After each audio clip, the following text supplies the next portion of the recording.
Hi everyone, welcome to Forbes Flash. Thanks for joining, let's get started. And stick around, because later on, we'll have Forbes science and medicine reporter Matt Herper discussing the fall of Theranos and Elizabeth Holmes, who was just charged with fraud by the SEC.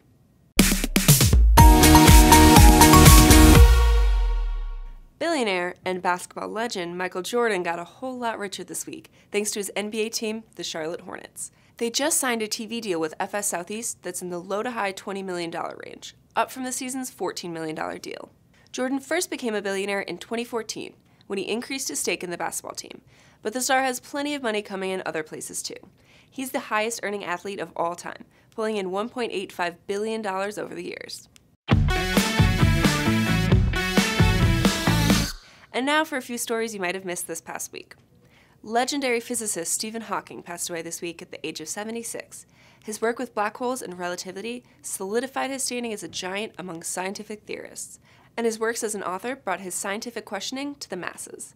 As Neil deGrasse Tyson put it in a tweet honoring the late Mr. Hawking, his passing has left an intellectual vacuum in his wake, but it's not empty. Think of it as a kind of vacuum energy permeating the fabric of space-time that defies measure. It turns out that winning the lottery comes with some serious consequences. Not that I would know, but a woman in New Hampshire does, as the holder of the winning ticket for the $560 million Powerball. This week, a judge ruled that she has the right to retain her anonymity. It's a rare win in a social media-first, cell phone camera-driven world, where maintaining privacy is often a challenge or an afterthought. But for the judge in this specific case, the $560 million prize was enough money that the winner would likely be subject to harassment as a result of her prize. The Committee on Foreign Investment in the U.S. blocked Singapore chipmaker Broadcom's $140 billion hostile takeover of U.S. rival Qualcomm. The deal was concluded to threaten the national security of the U.S., and Trump ordered Broadcom to immediately and permanently abandon the proposed takeover. If everything had panned out, this would have been the tech industry's biggest ever deal.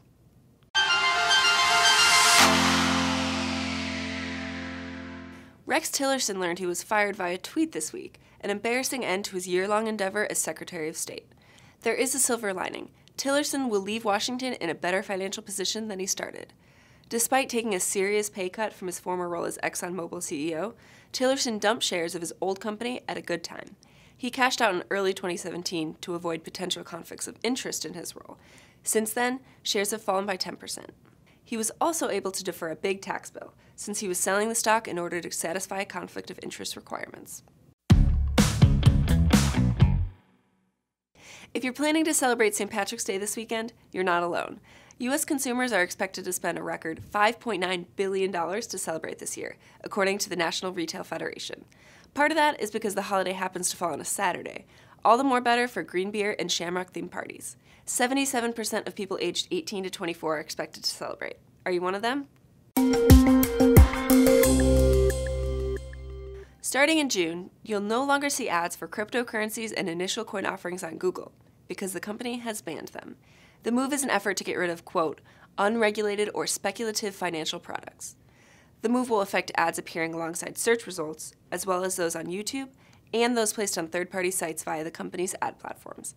It's a move similar to what Facebook just did, both of which may have come at the pressure of the FBI.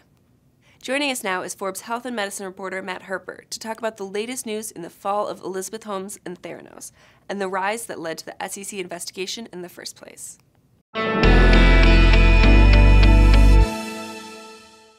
The Securities and Exchange Commission said this week that they were criminally charging Elizabeth Holmes of Theranos with fraud. Holmes is famous for saying that she developed a technology that would, instead of you needing a needle to take blood for blood tests, she could do it all with just a finger stick and a few drops of blood. The problem with this technology was, according to the SEC, that it didn't exist. And as a result, she raised a huge amount of money, $700 million, and was herself valued at $4 billion based on her shares in the company. So the thing that is really striking about the SEC allegations, the complaint, is that it alleges even bigger lies than we thought Theranos had made. We knew that the company's statements about how much money it was making were probably not true. But the SEC says that when Theranos was claiming that it had $100 million in sales, it actually only had 100,000. And that when Theranos said that it had a deal with the Department of Defense and that they were putting Theranos blood analyzers in medevac helicopters, it just wasn't true. It wasn't even like there was one, they were saying there was more. This stuff just, it wasn't true, and that they were misrepresenting where their technology was to partners or investors. And that by doing so, Elizabeth defrauded lots of people of their money. Elizabeth has settled the case. Holmes is giving back 18 million shares of Theranos, which is not all the Theranos she owns, and paying a $500,000 fine. She is still remaining as the chief executive of the company, so this isn't a case where she hasn't been dethroned.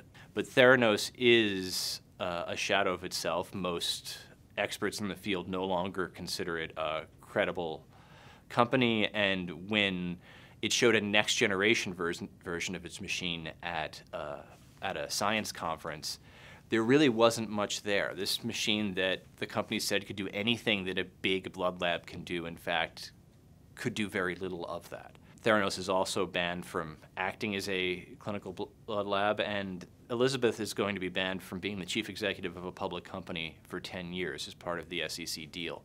What's not clear is whether there are more charges coming from other parts of the government. These are not criminal charges, and it does sound as if criminal charges could still be brought. We really have no idea. A lot of the credit for this story goes to John Carreyrou at the Wall Street Journal, who was informed by a whistleblower that something was up at Theranos and proved it. It's interesting to contrast Elizabeth with Martin Shkreli, who also became famous around the same time for being a young entrepreneur who was lying. Shkreli was just sent to jail for the fraud that he clearly committed in telling investors that they were making money when in fact they'd lost money. But he did develop some drugs. Holmes, well, there's no accounting here yet for any harm she might have done to patients who got erroneous blood test results because Theranos was claiming to do things that it couldn't do. Interviewing Elizabeth Holmes was a little like boxing with Muhammad Ali. She was able to dodge better than almost anyone I've ever talked to. The lab industry did a really good job of trying to seed doubt about us because we're trying to do something different, and that's what happens when you try to change things. Usually when you're interviewing someone and they're refusing to answer a question, it's evident to the audience. But Elizabeth was very good at this certain kind of move where she would bring up a fact or an answer to you, which may not be true, but she would find the most convenient way to make it sound like what you were asking wasn't a problem, or she had the answer, or she'd really thought it through, that her scientists at Theranos had figured out problems that had been baffling researchers for decades, or that people thought were just unsolvable, like how to do certain kinds of blood tests in a drop of blood. And she would sound somewhat credible. One really interesting example that came out of the SEC allegations is she always said that she was deciding to be regulated by the Food and Drug Administration, that this was a choice and a strategic choice. The Securities and Exchange Commission says that that wasn't true, that the FDA told her that her tests needed to get FDA approval. On stage at the Forbes Healthcare Summit a few years ago, I asked Elizabeth this actually kind of before we walked out, and she said, well, the part of the machine that they say is not approved is important, but it's not essential. And we have another one just like that the FDA hasn't said anything about, that we could bring out a machine with. This was actually not true. The FDA had made a declaration that any device like that would need to go through individual FDA approval. She was pretty blatant in her willingness to say things that were probably or certainly not true, and very willing to paint a picture of herself and of Theranos that kind of fit the standard idea we have in our culture of what an entrepreneur is and what a scientist is. And Elizabeth had a way of talking about the Theranos story in exactly the way you'd want things to happen if you were making a movie about a company that was going to completely change the diagnostics industry. A lot of people now will talk about how it was always obvious that the science wouldn't work, and certainly there were scientists that said that. But not only did Theranos raised $700 million, but people who knew a lot about the diagnostics industry were worried enough about it that it affected the sales of much larger companies like LabCorp or Quest Diagnostics. There was a sense that she was taking advantage of this huge opportunity for disruption, but instead of taking advantage by developing a new technology, she kind of took advantage by appealing to people's hopes and wishes for what might happen.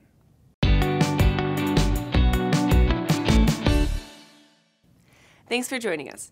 Tweet your feedback using #Forbes Flash, and we'll see you next week. Tune in every Friday morning, same time, same place.